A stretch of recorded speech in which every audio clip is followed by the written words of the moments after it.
Sean DeMello led the charge to bring Electron to Virginia, and he has more to say about what it took and why it's important to bring responsive and reliable launch to the Eastern Shore. Hi, my name is Sean DeMello. I'm the Vice President of Launch Systems here at RocketLab. Welcome to Launch Complex 2.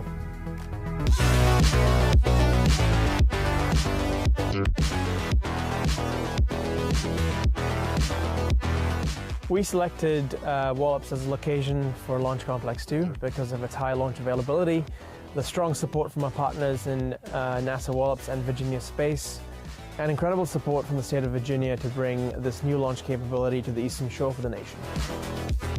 In under 11 months with our partners in Virginia Space, we built Launch Complex 2 that includes all the critical infrastructure to support a launch of Electron. In addition to the launch pad, we've also built the integration and control facility about 8 miles from the launch pad itself. This facility supports parallel processing of multiple electrons, multiple clean rooms for payload processing, as well as houses our mission control team.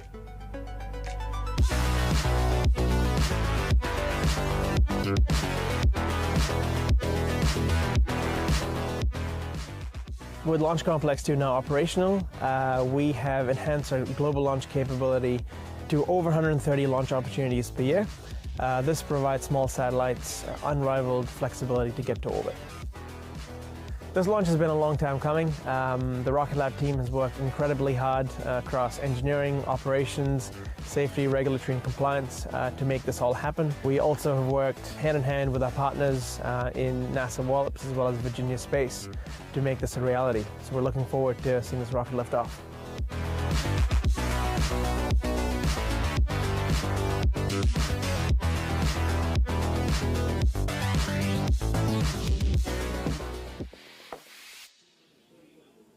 A huge effort from the entire RocketLab team to bring Electron to the Eastern Shore. Checking in on the countdown to launch, and we are now at T-minus 25 minutes to liftoff for Virginia is for launch lovers. Our next check-in point with the launch operators will be the T-minus 12-minute mark when they run through the go, no-go poll to determine whether to carry through to liftoff. So far, all reports from Mission Control, though, are positive, with the range, rocket, weather, and payloads all trending green for launch. And that clear weather, too, will hopefully mean some good launch viewing opportunities for fans living along the Eastern Shore and watching right here in person in the Chincoteague area. Once Electron is high in the sky, it's possible you'll be able to see it from as far as Georgia in the south, Ohio in the west, and Maine in the north from the T-plus 2.5 minute mark after liftoff. If you're here in Wallops, Virginia, or the surrounding areas, the NASA Wallops Visitor Center is one of the best viewing locations just 7 miles back from Launch Complex 2. And if you'd rather stay warm and inside, we'll of course have all of the best views of launch from the cameras at the pad and on Electron right here on the broadcast. Watching the launch from inside the control room at our integration and control facility will be our range partners in Virginia, NASA and Virginia Space, who own and operate the Mid-Atlantic Regional Spaceport where LC-2 is located. The effort behind our historic first Electron launch from Virginia will bring in a new beginning for commercial space activity at Wallops. Here's more from the partnership's leaders. This represents a historic moment in our history, in the long and storied history of Wallops, with over 16,000 rocket launches. The Starling launch today represents a new era of resilient and responsive access to space. That kind of capability, to offer that to our nation, to offer it to the commercial sector, to be able to put satellites into orbit. It's an exciting opportunity for not only the commercial aspect, but also for the nation. Bringing together NASA's engineering with our autonomous flight termination system, enabling and supporting RocketLab and the Electron launch vehicle, along with our partners in Virginia with the Mid-Atlantic Regional Spaceport. The AFTS serves as a springboard for increasing the cadence of launches while providing a safe launch where it doesn't rely on human beings. It reduces costs and then allows us to launch more frequently, increasing our efficiency, not just at Wallops, but it all ranges across the United States. So flying with AFTS from Wallops opens a whole new capability for rapid response, rapid succession, and lessens the mission time support to spool up for a mission. So we're very excited to demonstrate this here at Wallops for the very first time. Integration effort and all the supporting effort has been a tremendous load of work from the team to make it happen. And we are here. We finally have made it, and very proud of the team for the work they've put together to make AFTS happen. We are most thrilled that we were actually able to build LC2 pad. We built it from groundbreaking to full operational status in 11 months. Now to be able to see a rocket actually launch off of the pad upon which we built. So working here at Wallops with NASA team and Virginia Space team, I feel like it's a unified team. Whether you're wearing a blue shirt or a black shirt or whatever color and whatever lapel pin, we're one unified team.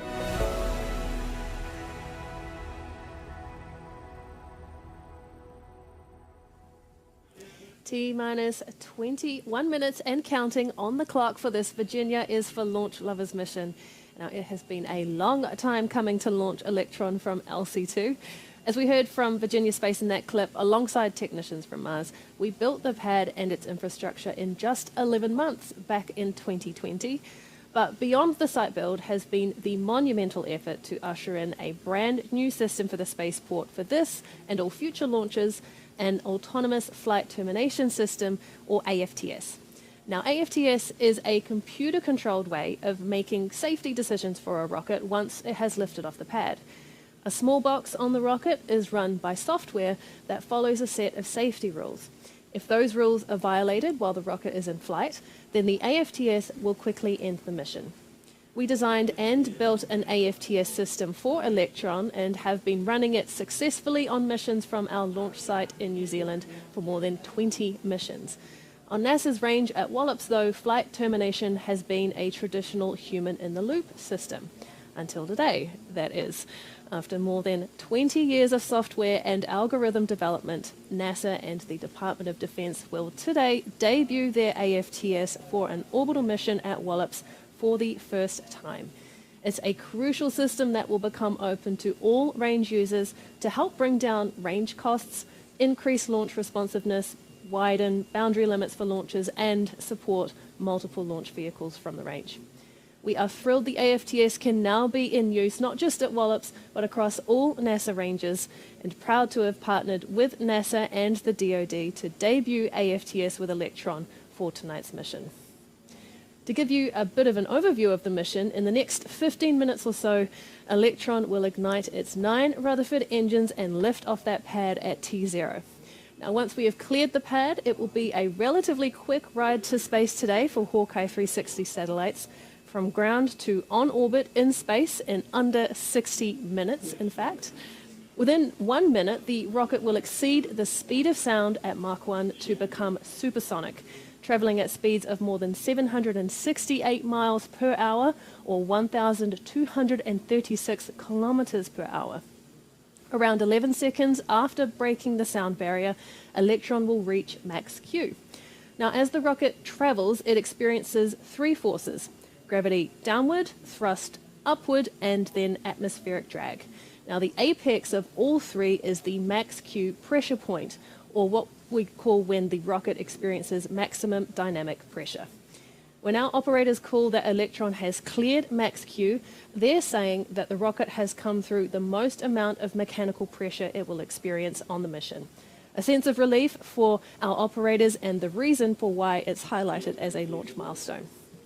Just over a minute later from then, the engines on Electron's first stage will shut down, an action we call MECO, or main engine cutoff.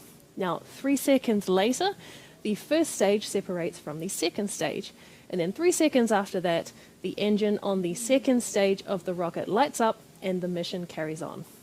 By this point, Electron is well into space, and the need to protect the satellites from Earth's atmosphere no longer exists. So the rocket sheds the protective fairing, or the rocket nose cone, to lose the dead weight. That fairing jettison milestone occurs around 3 minutes after launch. Electron's second stage carries on with the mission until it almost drains the batteries that are powering its Rutherford engine. It won't have reached the mission's orbital altitude yet, so to keep going, the second stage switches to a fresh set of engine batteries. This is an action unique to Electron because it was the world's first rocket to use electric pump-fed engines to get to orbit. Battery hot swap, as we call it, will happen around T plus 6 minutes and 45 seconds into the mission. After that, we'll have our second set of engine cutoffs and stage separations. This time between the second stage and the third stage at around 9 minutes into launch. Following these actions, it's a bit of a wait to complete the mission while the third stage carrying the satellites completes its first pass of Earth. Once it returns to the highest point of its elliptical orbit, the engine on the third stage lights up to move the stage and the satellites into a circular orbit. From there, the payloads can be safely deployed into their circular orbit, and once that happens, it's mission success for RocketLab and the start of operations in space for Hawkeye 360. Thanks, Jane. We have now only 16 minutes and counting until the launch of Virginia is for Launch Lovers. The Hawkeye 360 team are ready and waiting as our launch team makes their way through the count. The final gate to pass will be the go/no-go poll to check in on everyone's status and readiness for launch. That's coming up at the T-minus 12-minute point, and we'll bring up the audio channels and camera feeds into our control rooms while we listen in. But while we wait for that clock to run down, Jane and I will take you through each of our operators as you see them on screen and where they are on console for today's mission. We'll start with RocketLab's Integration and Control Facility located here at Wallops. Along the front row, closest to the screens, we have NASA, Mars, and our launch regulator, the Federal Aviation Administration. They'll be providing ground safety, range safety, system safety, and weather monitoring for the launch. At the end of the row is our ICE operator managing instrumentation and control engineering. Behind them, in the middle row, is Majority RocketLab with 2 Mars operators in the mix. On one end are our avionics engineers who are monitoring all of the rocket's electrical systems. In the middle are our ground control engineers responsible for the systems at the pad that support launch, like power generation and communications. Our operator managing the propellant loading system for Electron sits in the middle.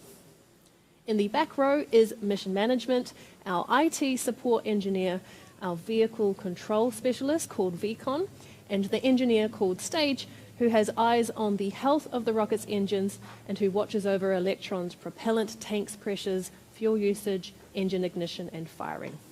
Next to her is our launch director for the mission, Michael Pearson, who leads all of the operators for this mission and who has overall responsibility for the safety and the success of the launch.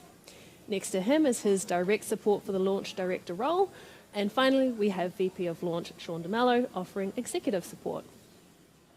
And over at our Global Mission Control Center in Auckland, New Zealand, we also have operators working remotely who don't need to be on site here at Wallops, and other engineers in a supporting position on Shadow Watch. At the front is our RF or radio frequency engineer, looking after the communication systems between Electron and our ground stations around the world. Flight analysts are positioned on the right at the end of the middle row, watching over the mission's trajectory and making sure it's within bounds of our range and mission safety criteria. Engineers supporting our stage and VCON operators in Virginia are sitting in the middle. And at the other end are our guidance, navigation, and control operators who monitor Electron's navigational systems and guidance software and who make the call on the position of Electron's first, second, and third stages in space. At the back, we have CommOps looking after all data, voice, and video communication systems for launch, and finally, RocketLab's Launch Safety Officer.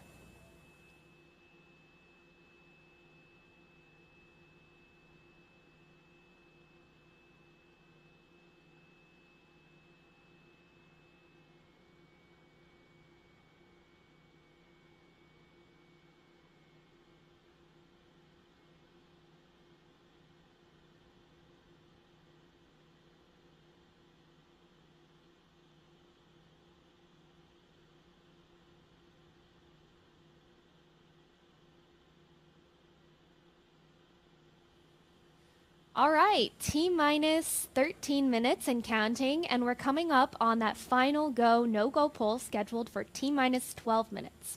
Let's bring up the comms channels and hear from Launch Director Michael Pearson and the operators to see how we're tracking as we get closer to that T0 time at 6 p.m. Eastern.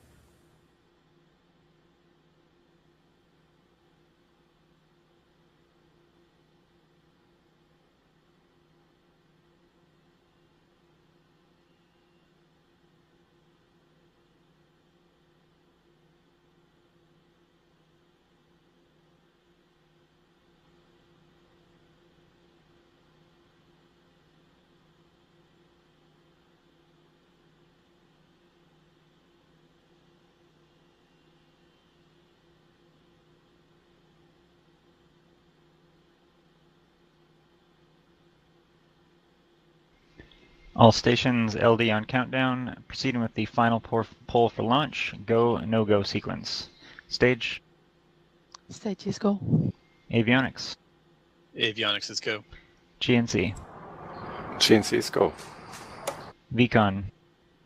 VCON is go. T1. T1 is go. GC. GC is go. PLS. PLS is go. Mars CE. Mars CE is go. Mars Ops. Mars Ops is go. Mars 1.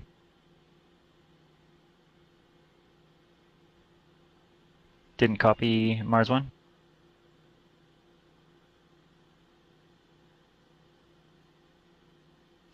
Copy Mars 1, go. NASA GSO. GSO go. NASA RSO. RSO is go. MM. MM is go. LD SUP. LD SUP is go. NASA TD. NASA TD is go. Okay, the go, no-go sequence is complete. We are T-minus 10 minutes and 45 seconds and counting.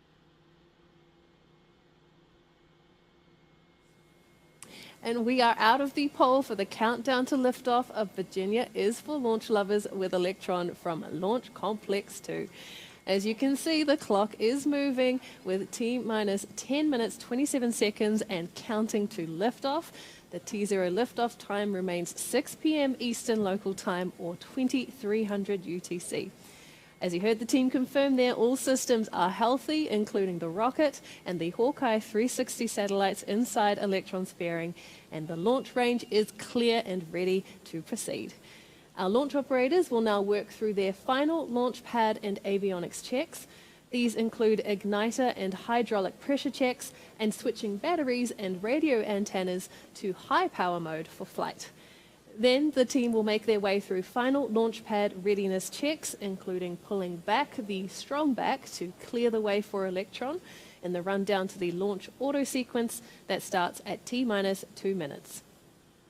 Now, as you can see, RocketLab's integration and control facility here in Wallops Research Park is home to a mission control center. But as the name suggests, it's also where we carry out the final integration of the Electron rocket before launch. The ICF can process 2 Electron rockets for launch in parallel and support payload integration with dedicated customer clean rooms. The ICF has been a hive of activity in the lead up to this mission, and that is only going to continue with more LC-2 missions booked in the coming year.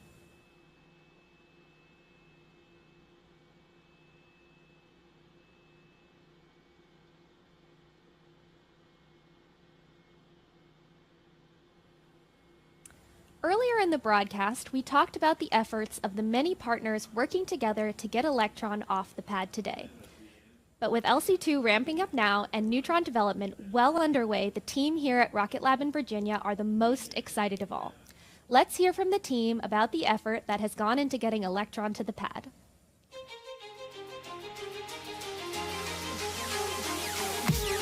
My name is Aaron Kuipers. I'm the Director of Launch and Test Operations here at LC-2. Rachel Harley. I'm the LC-2 Office Manager here. I'm Nick Griffin. I'm the Inventory and Logistics Lead. My name is Michael Pearson. I'm the Manager of the Integrated Operations Team here at RocketLab, and I'm the Launch Director for the first launch out of Virginia. So my role here at LC-2 is to coordinate launch operations with NASA and Virginia Space. making sure that RocketLab has the appropriate approvals and support to support Electron launch. Nothing is ever boring. I get to focus a lot on program management. Every area of the company I pretty much was a part of. It let me really learn about RocketLab and everything that we do. I like being able to participate with all the different teams in all the different areas. So I can be talking with somebody in New Zealand and talking with somebody in headquarters. And it's just really great being able to integrate with all the other teams as well. This mission is obviously the very first one here, and it's the beginning of a long run for Electron and Electron missions. We shortly will follow up with neutron development, manufacturing right outside Wallops Island Gate, and then build of the neutron pad here at Wallops. That's coming in the future. I'm very excited about that. I've always wanted to move to the States. I love the place. The people here are so friendly and helpful, and the atmosphere is pretty electric at the moment. I mean, it's our first launch from US soil, so the local community here has been so supportive, and the team's ready to roll. Yeah. This community is obviously really special to me. I'm a Tiger from Chincoteague, Virginia. So I did come back here and started working at RocketLab 3 years ago. The community itself has always been near and dear to my heart. So RocketLab coming into the community, providing education resources, providing jobs, has really meant a lot to me. This is very surreal. It's been a long ride.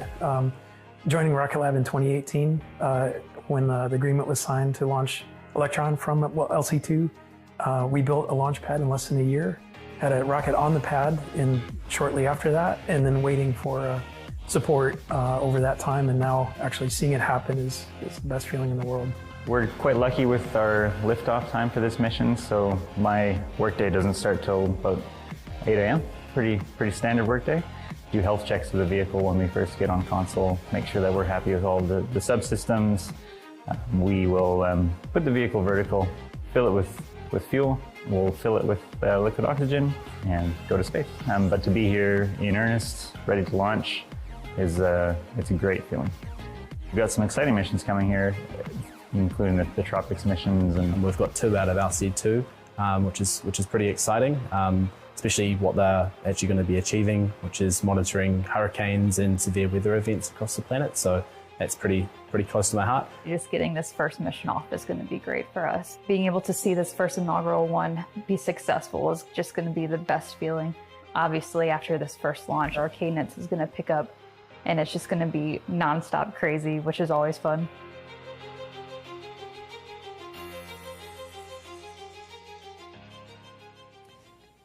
An extraordinary effort from everyone involved. If you're interested in joining the team here at Wallops, or joining any of our other 9 sites around the world, we have a lot of opportunities for you. Head to rocketlabusa.com/careers for more information on how you can join the pioneers in the RocketLab team. One of the next pre-launch milestones you will see on your screen shortly is Electron's strongback retracting and moving out of the way for launch. The strongback is that tall black structure behind the rocket that provides stability while Electron is vertical. It also includes the umbilical cable connected to the rocket from the launch pad that provides electricity, air conditioning, gases, signals and commands to both the rocket and the Hawkeye satellites before launch. Now, while the strongback is moving now to be well out of the way when Electron's engines ignite, the umbilical remains attached right until the last moment in the countdown, releasing automatically just as Electron begins to climb. We're coming up to T-minus 4 minutes to liftoff. A big moment coming up in the countdown, the switch to the launch auto sequence for Electron at the T-minus 2 minute mark. From here, the flight computer on board the rocket takes over the count as our operators in the ICF keep an eye on the rocket's various readings and levels to make sure all is ready for liftoff. The NASA range officials are also keeping a watchful eye over the launch site and launch corridor for today's mission. They're tracking no issues with range, the weather remains clear, and all surrounding areas are within safety parameters. With LOX loading nearly complete, Electron is almost ready to head to space. Let's hand things over to the team at the ICF and Mission Control and listen in on the last few minutes. We'll be back with you shortly after liftoff.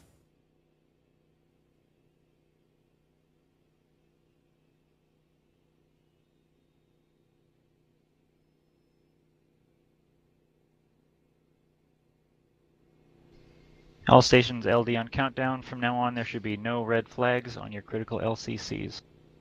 VCON LD countdown. LD VCON. I confirm all expected flight computer as goes are green. Confirmed. Lock auto sequence and confirm. Auto sequence locked. Okay, all stations, we are go for auto sequence start at T-minus 2 minutes. LD is go for launch.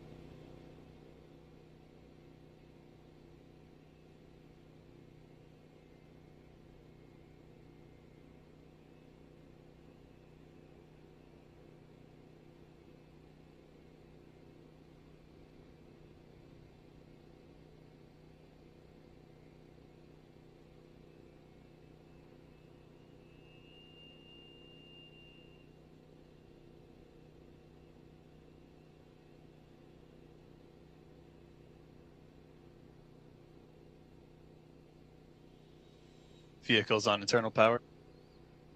AFTS is green and enabled for flight.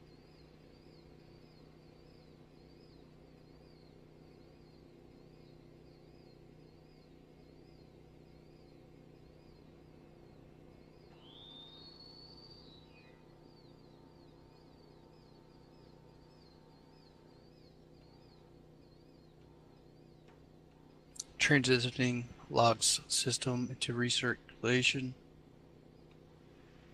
Anti-geysering is disabled.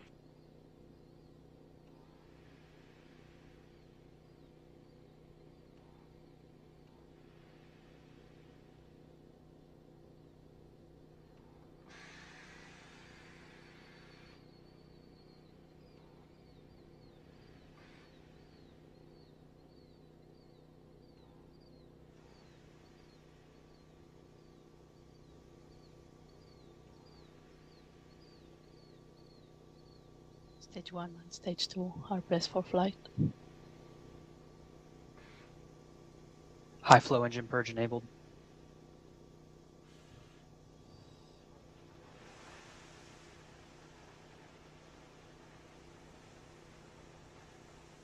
Deluge is active.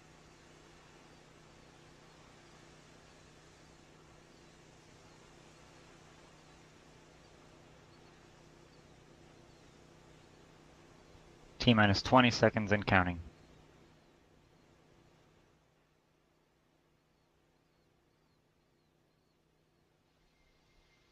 Ten, 9, 8, 7, 6, 5, 4, 3, 2, 1.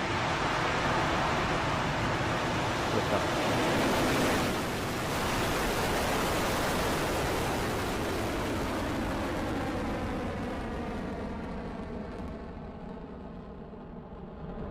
Electrons Beginning the pad, pushover. saving ground systems.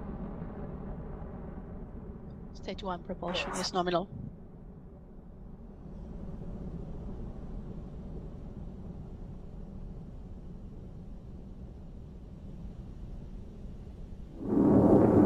And liftoff of Electron from Launch Complex 2, leaving US soil for the first time and on its way to space up and over the Atlantic Ocean. All 9 Rutherford engines on Electron's first stage now propelling the rocket at more than 700 kilometers an hour. We are hearing good calls from the teams in Virginia and RocketLab Mission Control. A clean ascent for Electron, now nearly a minute into flight. You are looking at 56,000 pounds of maximum thrust from those Stage 1 engines, but soon they'll be throttling down to support that pass to the maximum aerodynamic pressure point. Cleared max Q.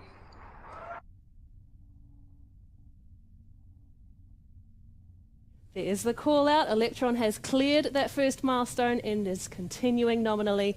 The 9 Rutherford engines on the first stage are throttling back up, and all looks nominal for propulsion there. We are now at 1 minute and 32 seconds into flight, with Electron moving at speeds of more than, or nearly more than 3,000 kilometers an hour now. The next major milestone will be those Rutherford engines on the first stage shutting off completely, expected to occur at around T-minutes 26 seconds into flight. That will happen just before separation of the first and second stages, which then allows the Rutherford engine on the second stage to fire up and continue with the mission to low Earth orbit. The events are called out from mission control as MECO, stage separation, and stage 2 engine ignition. Meanwhile, those 9 Rutherford 15 engines seconds are to MECO. continuing to propel Electron at more than 6,000 kilometers per hour. 2 minutes and 10 seconds into flight of Virginia is for launch lovers. MECO confirm.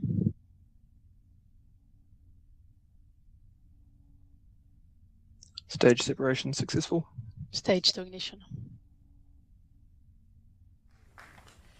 Excellent news there from our launch operators. Electron has had a successful MECO, stage separation, and stage 2 ignition. The next Stage milestone 2 will be propulsion is separation nominal. of the rocket's fairing. We do this to lose unnecessary weight once Electron is through the Earth's atmosphere. Fairing jettison succeeded. And as we saw from Electron's onboard camera and heard from Mission Control, the rocket's fairing has successfully separated and fallen away, exposing the Hawkeye 360 satellites to space on their way to low Earth orbit. Our first launch from U.S. soil is going great so far.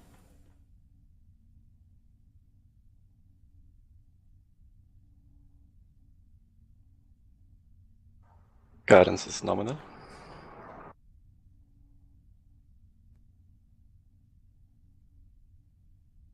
Stage 2 propulsion, holding nominal.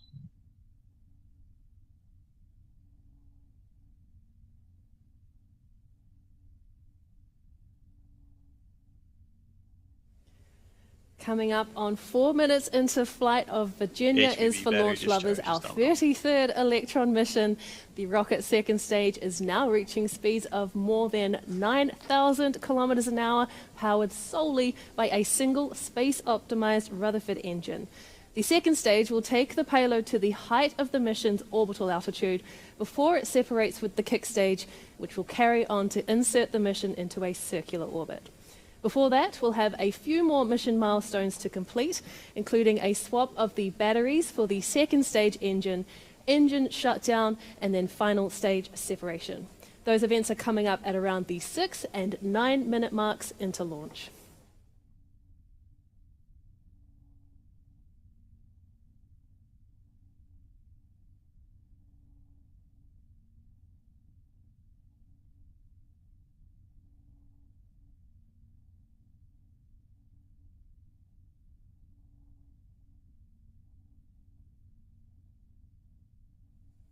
Checking in on the clock, and we are just about T+5 minutes into the mission.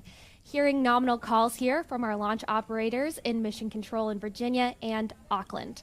The second stage Rutherford engine is putting out a maximum of 5,800 pounds of thrust Stage 2 on its way to propulsion nominal. delivering our customers' payloads to orbit.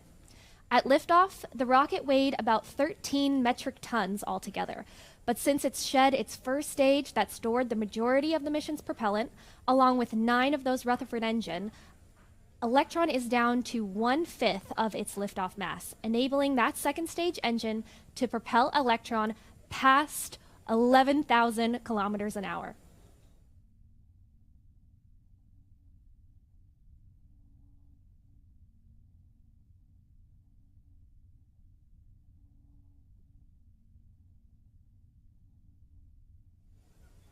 We are coming up to our next event in the launch timeline, what we call the battery hot swap. This occurs on the second stage of Electron for the Rutherford engine, which switches over to a new set of batteries to power its electric pumps once the first pair are almost out of energy. Once the swap is made, the old batteries fall away from HVB Electron, battery discharge and sometimes nominal, we see approaching hot those swap shiny in silver roughly packs 30 on the seconds. screen as they go. So let's keep our eyes on the screen and listen in for the call that battery hot swap has occurred.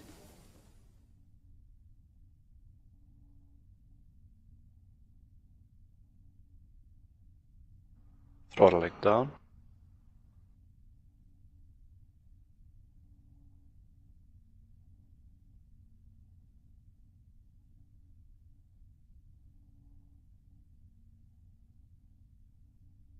Hot swap successful.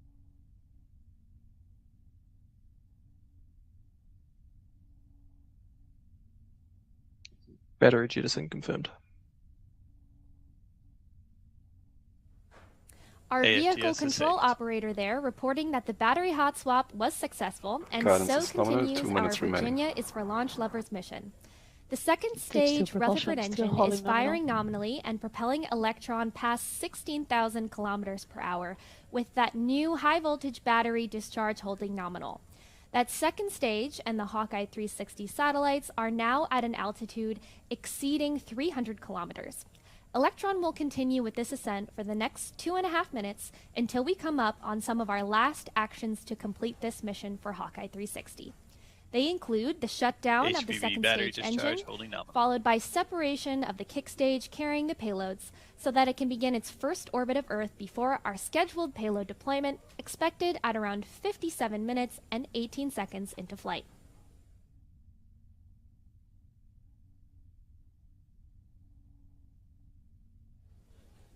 While we're in the second stage burn, let's take a quick look back at the mission so far. So Electron lifted off the pad at 2300 UTC and performed a smooth first stage burn. Our first stage separation events were effortless, as well as the light up of the second stage engine in space to carry on with the mission. You can see it there, moving the mission along at speeds of more than 21,000 kilometers per hour. Hawkeye's payloads will be deployed to a Stage 2 550 propulsion still kilometer holding orbit. nominal. So with Electron now past 328 kilometers altitude, we have another Entered burnout 200 detect or mode. so kilometers to go until that final phase of the mission. Guidance is in terminal, 22 seconds remaining.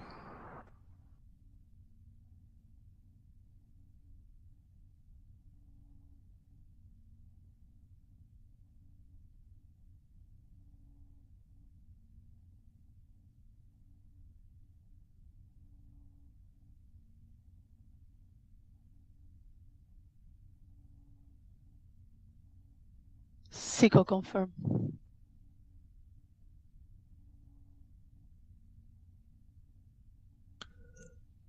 Stage 3 separation confirmed. Nominal transfer orbit achieved.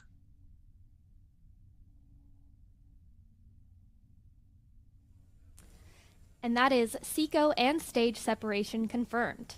Deployment of the Hawkeye 360 payloads to low Earth orbit is now a step closer with the shutdown of that final Rutherford engine and release of the kick stage into its first Great job on the phasing nominal path of orbit, Earth. everyone. The kick stage Fantastic separated into an elliptical orbit of Earth and will take the next 43 minutes or so to bring itself back around to the mission's nominal altitude of 550 kilometers. As it comes back close to that altitude, the engine on our kick stage called Curie will light up and propel the kick stage and the payloads into a circular orbit at that same 550 kilometer altitude. Once it's on the right path, the kick stage will deploy the payloads, Hawkeye 360 can begin operations of their spacecraft, and our role in this mission will be complete. We'll come back to those final moments when they're due at around the T+50 minute mark. But for now, we'll take a break on the broadcast and we'll be back with you ahead of payload deployment. So we'll see you here soon.